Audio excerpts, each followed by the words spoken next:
අද දින ශ්‍රී ලංකේය ක්‍රීඩා ඉතිහාසයේත් ඒ වගේම මේ පාර්ලිමේන්තු සභාවෙත් සුවිශේෂී දිනයක් කියලා මම විශ්වාස කරනවා.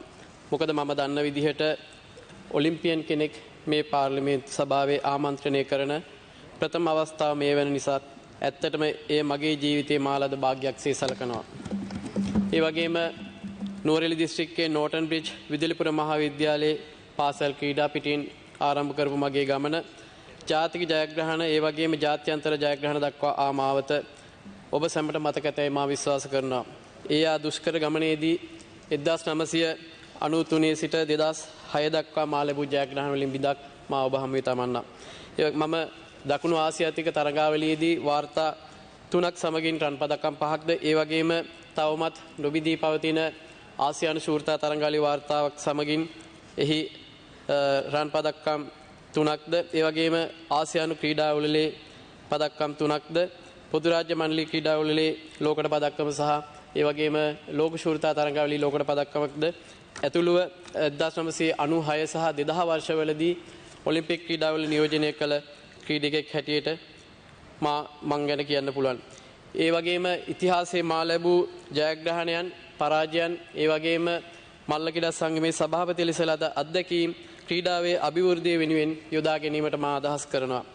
ඒ වගේම ක්‍රීඩාවේදී ලද පරාජයන් තුලින් ජයග්‍රහණයට යන මාවත තව තවත් ශක්තිමත් කර ගැනීමට හැකි වුණා වගේම දේශපාලනිකවද අප කණ්ඩායමක් ලෙස විවිධ දුක්ගැහැට දහඩිය කඳුළු තුලින් ලැබූ පන්නරය මෙන්ම මේ රට වෙනස් කිරීමට තිබූ අරමුණ අද ජයග්‍රහණය කර ඇති බවද මා වැඩිදුරටත් සඳහන් කරන්න කැමැතියි. ඒ වගේම 76 වසරක ඉතිහාසය තුළ ක්‍රීඩාව වෙනුවෙන් අප වෙන් කළ කාලය ඒ වගේම වෙන් කළ මුදල් සාපේක්ෂව නිරෝගී ජනතාවක් බිහි කරන්නට හැකි වුණාද කියන එක ගැන අපිට සැකයක් තියෙනවා.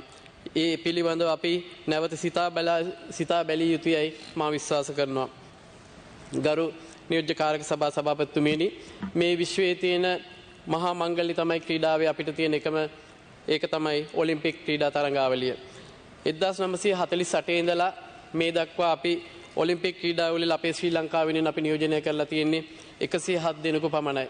ඒක ඇත්තටම ගත්තොත් මම හිතන්නේ ඊටාම සුළු පිරිසක් අපි ලෝකයේ ඉදිරිය ගත්තොත්. ඒ වගේම තමයි අපිට තියෙන ඔලිම්පික් පදක්කම් දෙකයි 1948 ඩන්කන් වයිට් ක්‍රීඩකයා ඒ වගේම 2000 වසරේදී සුසන්තිකා ජයසිංහ ක්‍රීඩිකාවන්ගෙන් පමණයි. ඉතින් ඒ ලද ඔවුන් දෙදෙනාම ලද රිදී පදක්කම් මම අද සිහිපත් කරනවා අපිට අපේ ක්‍රීඩාවේ අද තියෙන තත්ත්වයත් එක්ක. ඒ වගේම තමයි අපි ඉතිහාසය ගත්තොත් එහෙම අපි පොදු රාජ්‍ය මණ්ඩලීය තරඟවලදී සමස්ත සියලුම ක්‍රීඩාවලින් අපි පදක්කම් 24ක් මේ වෙනකොට ලබාගෙන තියෙනවා. ඒ වගේම තමයි ආසියානු ක්‍රීඩාවලදී විවිධ ක්‍රීඩා නියෝජනය කරමින් මේ වෙනකොට අපි සියලු පදක්කම් දින ඇත්තේ පදක්කම් 51ක් පමණයි. ඒ හා සමානව ක්‍රිකට් ගත්තත් අපි ලෝක කුසලාන ඒ වගේම T20 කුසලාන අපි දිනාගෙන තියෙන ශූරතා වගේම අනුශූරතාත් අපි දිනාගෙන තියෙනවා අපේ ශ්‍රී ලංකා ක්‍රීඩා ඉතිහාසය තුළ. ඒ වගේම ගත්තොත් මීට අමතරව අපිට තරඟ කිහිපයක් කරනකොට වෙනස් සුවිශේෂී ජයග්‍රහණ අපිට ඉදිරිය අපිට සඳහන් කරන්න බෑ. හැබැයි ඒ නිසා තමයි අපි අමාත්‍යාංශයක් හැටියට ඉදිරියේදී මේ ජයග්‍රහණ වෙනුවෙන් අපි කටයුතු කරන්න සූදානම් වෙලා ඉන්නවා. අපි මේ කටයුතු සූදානම් කරගෙන ඉන්නේ අපි මේ වෙනකොට සියලුම සංගම් සමග සාකච්ඡා කරලා ඔවුන් සමග අපි එකඟතාවයකට අවිල්ලා තියෙනවා අපි කොහොමද ඉදිරියේදී මේ රටේ ක්‍රීඩාව ඉස්සරහට ගෙනියන්නේ කියන එක පිළිබඳව සාකච්ඡා කරගන්න. ඔවුන්ගේ තියෙන ගැටලු ප්‍රශ්න අපි निराකරණය කරලා දීලා අපි ඔවුන් සමග එක්ව වැඩසටහනක් ක්‍රියාත්මක කරන්න බලාපොරොත්තු වෙනවා. අපි තවදුරටත් ඔලිම්පික් පදක්කම් දෙකකින් පමණක් සෑහීමකටපත් නොවි එතනින් එහාට ගෙනියන්න අපිට වගකීමක් තියෙනවා. ඒක තමයි අපිට ජාතික ජනබලවේගයේ රජය අපිට දීලා තියෙන වගකීම. ඒ වගේම තමයි ඔලිම්පික් හා ජාත්‍යන්තර මට්ටමේ තරඟ ජයග්‍රහණ ලබාගෙන හැකියන පරිදි අපි ක්‍රීඩාව මෙහෙයවනවා. ඒකට ඒ වෙනුවෙන් අපි අපේ අයවැයෙන් අපිට මුදල් වෙන් කරලා දීලා තියෙනවා. අපි මේ මුදල් නිවැරදි කළමනාකරණයක් යටතේ අපි ඒ කටයුතු සිදු කරන්න බලාපොරොත්තු වෙනවා. ඒ වගේම විපක්ෂයේ නාමල් මන්ත්‍රීතුමා කිව්වා ක්‍රීඩා භාණ්ඩ බෙදන එක නෙවෙයි ක්‍රීඩා අමාත්‍යාංශයේ වැඩ කියන එක. ඇත්තට මම කියන්න කැමතියි අපේ ක්‍රීඩා භාණ්ඩ බෙදෙන එක මෙතන අපි කරන්නේ නැහැ. අපිට ඊට වඩා දෙයක් තියෙනවා ක්‍රීඩා සංවර්ධනය කරන්න. අපි ක්‍රීඩා සංවර්ධන කටයුතු සඳහා තමයි විශේෂයෙන්ම අපි වැඩි අවධානය යොමු කරලා තියෙන්නේ. ඒ වගේම මම මතක් කරන්න කැමති ක්‍රීඩා භාණ්ඩ කිව්වම නාමල් මන්ත්‍රීතුමායි කාලේ කන්ටේනර් පෙට්ටි වල ජිම් හදලා පාරක් ගානේ දාලා තිබ්බා. මම දන්නේ කීයක් දාලා තිබ්බද කියලා හරියටම. හැබැයි ඒ දාපු තැන් වල අද ඒව නැහැ. මං හිතනවා ඒවට වීදම් කරපු මුදල නිරපරාධී නිස්කාරණේ නාස්ති වෙලා කියලා මම විශ්වාස කරනවා. ඒව ගැන හොයලා බලන්නත් ඉස්සරහට වෙයි කියලා මම මතක් කරන්න කැමතියි. ඒ වගේම අපි නාමල් මන්ත්‍රීතුමත් කිව්වා හයි පර්ෆෝමන්ස් පූල් මේ විදි පවත්වාගෙන යන්නේ නැහැ කියලා. හැබැයි මේ හයි පර්ෆෝමන්ස් පූල් වලට අපි මේ වෙනකොටත් අදාළ ක්‍රීඩා සංගම් වලින් ක්‍රීඩකයින්ගේ තොරතුරු අපිට එවන්න කියලා අපි ක්‍රීඩා අමාත්‍යාංශය එවන්න කියලා අපි දැනුවත් කරලා තියෙනවා ක්‍රීඩා සංවර්ධන දෙපාර්තමේන්තුව හරහා. නමුත් මේ වෙනකොටත් මම හිතන්නේ සංගම් කීපකින් හැරෙන්න අපිට ඒ සදා ක්‍රීඩකාවන්ගේ තොරතුරු ලැබිලා නැහැ. හැබැයි අපි ලැබිලා තියෙන තොරතුරු අනුව ඒ ක්‍රීඩකින්ගේ මේ මාසයේදී අපි ඒ සංචිත ආරම්භ කරන්න අපි පටන් ගන්නවා. මොකද මේකට විශේෂ කරුණක් කියන්න තියෙනවා. මේ පුහුණු සංචිත 2021 දී ක්‍රීඩකයින් 70 දිනකින් පමණ ආරම්භ කරලා තියෙනවා. අධීර 4ක් යටතේ මුදල් ගෙවීම සිදු කරලා තියෙනවා. ඊට පස්සේ හැබැයි පහුගිය 2024 වර්ෂයේ ගත්තොත්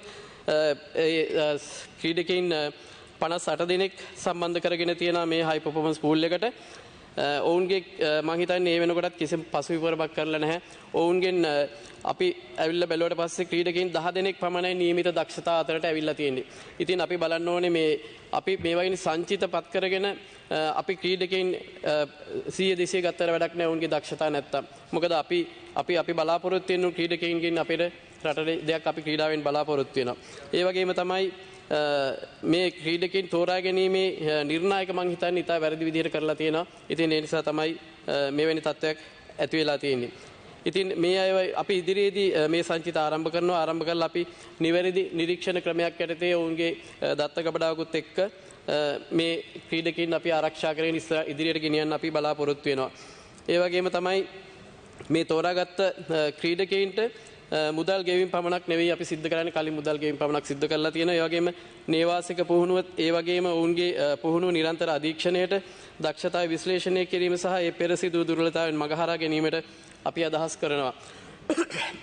ඒ වගේම තමයි අපි මේ හයි පර්ෆෝමන්ස් පුහුණු සංචිතයෙන් බලාපොරොත්තු වෙන විශේෂයෙන්ම ආසියාව එහෙම නැත්නම් පුදුරාජ මණ්ඩල තරඟ එහෙම නැත්නම් ඔලිම්පික් ක්‍රීඩාවල ලෝක ශූරතා තරඟ වලට අපි මුහුණ දීලා ඒ වලින් අපේ රටේ කීර්තිය අභිමානය මේ ලෝකෙට ගෙනියන්න තමයි අපි බලාපොරොත්තු වෙන්නේ.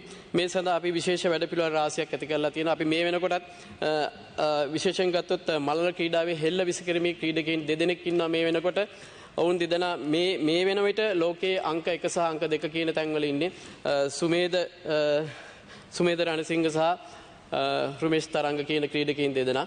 ඉතින් අපි හිතනවා දැන් දකුණු ආසියාව ගත්තොත් දකුණු ආසියාව තමයි මේ වෙනකොට හෙල්ල විසිකිරීමේ හොඳම කට්ටිය ඉන්නේ. පහුගිය ඔලිම්පික් ක්‍රීඩාවලදී රන් පදක්කම සහ රිදී පදක්කම දිනාගත්තේ පාකිස්තානු ක්‍රීඩකයෙ සහ ඉන්දියානු ක්‍රීඩකයෙ. ඉතින් අපි දකුණු ආසියාවේ දැනට ලෝකයේ ගත්තත් හොඳම ක්‍රීඩකයන් ඉන්නේ දකුණු ආසියාවේ. ඉතින් අපි විශ්වාස කරනවා අපිත් දකුණු ආසියාතික රටක් නිසා අපිට මේ හෙල්ල විසිකිරීමේ ඉසව්වෙන් අපිට 2028 දී අපිට ඔලිම්පික් ක්‍රීඩාවලදී පදක්කමක් අපිට බලාපොරොත්තු වෙන්න පුළුවන් වෙයි කියලා. ඒ සඳහා අපි විශේෂයෙන්ම හෙල්ල විසිකිරීමේ ඉසව් සඳහා විශේෂ වැඩසටහනක් ක්‍රියාත්මක කරනවා ඉදිරියේදී. අපි විශේෂයෙන් කියන්නේ මේ හෙල්ල විසිකිරීමේ ක්‍රීඩාව අපි ගමට ගෙනිහිල්ලා ගමේ ඉන්න ක්‍රීඩකයන් තෝරගෙන මේ ඉසව්ව සඳහා පමණක්ම අපි විශේෂිත වූ ක්‍රීඩා වැඩසටහනක් ඉදිරියේදී ක්‍රියාත්මක දැන් මේ විදිහට අපි සැලසුම් සකස් කරගෙන පවතිනවා. ඒ සඳහා අපි ක්‍රියාත්මක වෙනවා. මොකද අපිට ඕනේ අපේ රටේ ක්‍රීඩාව ඉස්සරහට ගෙනියන්න විශේෂයෙන් ජාතික සහ ජාත්‍යන්තර ජයග්‍රහණ කියන මේ පැත්තට ගෙනියන්න. ඒ වගේ තමයි මේ වෙනකොට අපි පුහුණු සංචිත කියන්නේ අපි ජාතික සංචිත පවත්වාගෙන යන අපි පුහුණු සංචිත 3ක් අපි පවත්වාගෙන යනවා. එකක් හයි පර්ෆෝමන්ස්, ඊට පස්සේ නැෂනල් පූල්, ඊට පස්සේ කනිෂ්ඨ සංචිතය. මේ කියන්නේ ඒ වගේ සංචිත 3ක් අපි කරගෙන යනවා.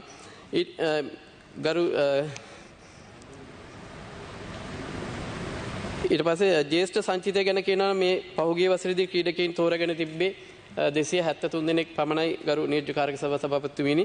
නමුත් අපි මේ වෙන විට 2025 වර්ෂය සඳහා ක්‍රීඩකයන් 500ක් පමණ ප්‍රමාණයක් අපි සංචිතගත කරන්න බලාපොරොත්තු වෙනවා. ඒකට විශේෂ හේතුව තමයි ජනවාරි මාසයේ අපිට 2026 ජනවාරි වල දකුණු ආසියාතික ක්‍රීඩාවල පැවැත්වෙනවා. ඒ සඳහා අපි ක්‍රීඩකයන් සූදානම් කරන්න ඕනේ. මම හිතන්නේ ඒ සඳහා අපි විශේෂයෙන්ම කැපකිරීමක් කරන්න වෙනවා අපේ රටේ ජයග්‍රහණය වෙනුවෙන්. ඉතින් ඒ වගේ සැලසුම් එක්ක තමයි අපි ලෝක මට්ටමේ තරගාවලිතුමා තව විනාඩි 2ක කාලයක් ඔබතුමාට තිබෙන්නේ. ක්‍රීඩකයන් අපි සූදානම් කරන්න ලෑස්තිලා ඉන්නේ. ඒ වගේම සඳහන් කරන්න ඕනේ සංචිතගත ක්‍රීඩකයින්ට ආහාර පාන ඇඳුම් වියදම් ලබා දෙනවා වෙනුවට ක්‍රීඩා අපේ අමාත්‍යාංශයේ සතු යටිතල පහසුකම් ඔවුන්ගේ භාවිතය සඳහා අපි ගන්න ඔවුන්ට පහසුකම් සලසනවා. ඒ වගේම තමයි ගත්තොත් එහෙම අපි විශේෂයෙන්ම කනිෂ්ඨ සංචිතත් අපි පවත්වාගෙන යන ඉදිරියේදී කටයුතු කරනවා. ක්‍රීඩා ශක්ති වැඩසටහන යනදී අපි මේ දේවල් ක්‍රියාත්මක කරනවා. ඒ සඳහා අපි ක්‍රීඩා 19කින් ක්‍රීඩක ක්‍රීඩිකාවන් තෝරාගෙන ඒ අවශ්‍ය ක්‍රීඩිකාවන් 900ක් දෙනුගේ සංචිතයක් අපි පවත්වාගෙන යන්න අපි ඉදිරියේදී කටයුතු කරගෙන යනවා. ඒ වගේම තමයි කාල වේලාව මත නිසා මට මම කතාවත් කෙටි කරන්න වෙනවා. අපිට විශේෂයෙන් ගත්තොත් එහෙම අපි විශේෂයෙන් අපිට දැන් තියෙන ලොකු ප්‍රශ්නයක් තමයි ක්‍රීඩාවට විශේෂයෙන්ම ඇවිල්ලා තියෙනවා මේ තහනම් උත්තේජක. විශේෂයෙන් අපේ ක්‍රීඩිකාව ගොඩක් වෙලාවට පුරුදු වෙලා තියෙනවා තහනම් උත්තේජක භාවිතයෙන් ක්‍රීඩාවේ ජයග්‍රහණ කරා යන්න. ඉතින් මම හිතනවා ඒක ලෝකයේ වගේම අපේ රටට විශාල ප්‍රශ්නයක් වෙලා තියෙනවා. ප්‍රබල තර්ජනයක් වෙලා තියෙනවා. ඉතින් හැබැයි මේ සඳහා අපි තහනම් උත්තේජක මර්දන ආයතනය මගින් විශේෂයෙන් මේ සඳහා ශ්‍රී ලංකා තහනම් උත්තේජක මර්දන ආයතනය සඳහා ක්‍රීඩකයන් දැනුවත් කිරීම, ඒ වගේම පුහුණුකරුවන් ගුරුවරුන් දැනුවත් කිරීම වැඩසටහන දිගින් දිගටම සිදු කරන්නත් ඉදිරියේදී පවත්වන ක්‍රීඩා තරඟවලදී විශේෂයෙන් පාසල් ක්‍රීඩා මට්ටම තුලත් අද මේ තහනම් උත්තේජක භාවිතය ශීඝ්‍ර ලෙස වර්ධනය වෙලා තියෙනවා කියලා අපිට තොරතුරු දැනගන්න ලැබිලා තියෙනවා. ඉතින් අපි මේ සඳහාත් අපි මැදිහත්ව කටයුතු කරනවා. ඉදිරියේදී මම හිතනවා අපි විශේෂයෙන්ම තහනම් උත්තේජක මර්ධන ඒකකයේ හරහා ක්‍රීඩකයන් අනිවාර්යයෙන්ම ඒ පරීක්ෂණ සඳහා යොමු කරන්න. මොකද මේ වැලි දැනට භාවිතා කරන්නේ මූත්‍රා සාම්පල පමණයි. හැබැයි ලෝකයේ මේ වෙද්දී අපි ලේවලිනුත් මේ තහනම් උත්තේජක මර්ධනය පිළිබඳව අපිට පරීක්ෂණ කරන්න පුළුවන්. ඉදිරියේදී කෙසේ හෝ මේ පරීක්ෂණ දෙක යටතේ අනිවාර්යෙන් අපිට පරීක්ෂණ කරන්න සිදු වෙනවා. මොකද අපි ඒ සඳහා කොහොම හරි පෙළඹෙනවා. මොකද එහෙම නොවුනොත් එහෙම අපිට අපේ රටේ ක්‍රීඩාවේ අභිමානය අපිට නැති වෙනවා. ඒ වගේම ක්‍රීඩකයින්ගේ අනාගතයත් අපිට ගොඩක් දුරට නැති වෙයි කියලා අපි විශ්වාස කරනවා. ඉතින් ඒ නිසා මේ තහනම් උත්තේජක පිළිබඳව අපිට අනිවාර්යෙන් දැඩි තීරණයක් ගන්න වෙලා තියෙනවා මේ අසාමාන්‍ය දක්ෂතාවත් එක්ක. නියෝජ්‍ය ඇමතුමා කාලය නම් අවසන්. මට තව විනාඩියක් දෙන්න නීති කාර්යසභාපතිතුමනි. ඒ වගේ ගත්තොත් එහෙම අපිට ඇත්තට පුහුණුකරුවන් ගැන අපිට සඳහන් කරන්න ඕනේ. මොකද විශේෂයෙන්ම අද ඉන්න පුහුණුකරුවෝගේ ගොඩක් දැනුම අපිට මදි කියලා අපි විශ්වාස කරනවා. අපි විශේෂයෙන් විදේශ පුහුණුකරුවන්ගේ දැනුම අපි අපේ පුහුණුකරුවන්ට අපි ලබා දෙන්න ඉදිරි වැඩසටහන අපි ක්‍රියාත්මක කරන්න සිද්ධ වෙලා තියෙනවා. මොකද අද ලංකාවේ ක්‍රීඩිකා ගත්තොත් එහෙම පාසල් මට්ටමේ ඉන්න ක්‍රීඩිකාවන්ගේ දක්ෂතා ඉතා ඉහළ මට්ටමක පවතිනවා. හැබැයි ඔවුන් ජාතික මට්ටමට එද්දී ඔවුන්ගේ ක්‍රීඩා දක්ෂතා නැති වෙලා යනවා. ඒකට හේතුව තමයි ඔවුන් අධික ලෙස පුහුණුවට පත් කිරීම, එහෙම නැත්නම් නිවැරදි ක්‍රමවේදයක් නැතුව පුහුණු වීම කටයුතු කිරීම. ඒකෙන් වෙන්නේ අපේ රටේ සියලුම ක්‍රීඩාවන්ට අගතියක් වෙනවා. මොකද අපේ ජාතික සංචිත කියන්නේ නැෂනල් ලෙවල් එකට එද්දී ඔවුන්ගේ දක්ෂතා නැති වෙලා ක්‍රීඩකයන් අයාලේ ක්‍රීඩාවෙන් ඈත් වෙනවා. ඉතින් මේ සියලුම කරුණු කාරණා එක්ක ගත්තොත් එහෙම අපිට පුහුණුකරුවන් දැනුවත් කිරීම වැඩසටහන මේ ආදී සියලු දේවල් අපිට ගොඩක් කරන්න තියෙන. ඒ වගේම තමයි මට අර ප්‍රශ්න දෙකකටත් උත්තර දෙන්නත් තියෙනවා. මේ අර පුහුණු සංචිත ගැන, පුහුණු සංචිතයේ හොස්ටල් ගැන බලන්න කිව්වා, කෑම ගැන බලන්න කිව්වා. මමත් අවුරුදු 13ක් හිටියේ ඔය හොස්ටල් එකේ, ඔය පූල් එකේ. හැබැයි මම අපේ ක්‍රීඩා අමාත්‍යාංශයට පත් වෙලා අපි සතියකින් ගියා බලන්න ගිහිල්ලා එහිදී තිබ්බ අඩුපාඩුකම් සියලු දේ අපි දැනුවත් කරා. ක්‍රීඩා වෛද්‍යකේ පෝෂණ වේදීන්ට අපි දැනුම් දුන්නා. ඒ අවශ්‍ය කෑම මෙනු එක වෙනස් කරලා ඒ අවශ්‍ය විදිහට ලබා දෙන්න කියලා. ඒ වගේ AC කැඩලා තිබ්බ. ඒ හැමදේම අපි නැවත හදන්න කිව්වා. හැබැයි අපිට ඊට පස්සේ බලන්න යන්න උඩ. හැබැයි අපිට නිතර මේ පැත්තට යන්න බෑ. ඒක මම හිතන්නේ අපි මේ වගකීම බාරගත් අයගේ වගකීමක් එක ඉෂ්ට කරන්න ඕනේ. ඒ කටයුත්ත හරි අවසන් කරනවා. ඒ වගේම මම මෙහෙම අවසන් කරන්න ජයග්‍රහණයේ විසින් රටට කීර්තිය සහ අභිමානය ගෙනීමත්, සහභාගීත්වය තුළින් නිරෝගී ජාතියක් බිහි කරන විනයගරුක ශක්තිමත් පෞරුෂයක් සහිත උසස් මනෝභාවයක් ඇති ජන සමාජයක් බිහි කිරීම අපගේ එකම අරමුණයි. බොහොමත් ස්තුතියි.